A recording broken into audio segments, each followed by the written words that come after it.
Right now we are here at Madhabari, the place where the incident took place last year.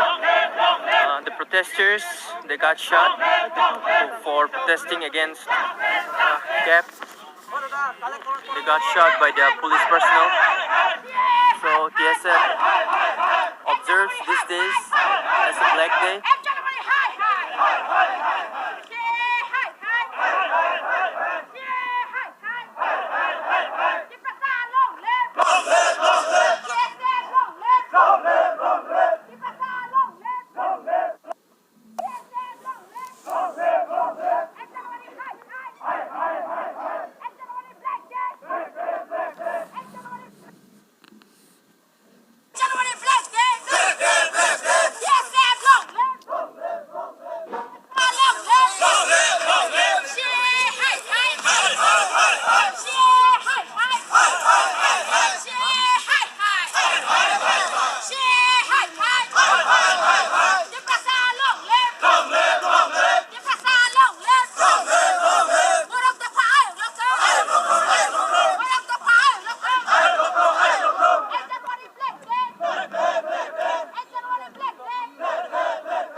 This is the place where our fellow protesters got shot last year for protesting against CIV, organized by TSF and NESO.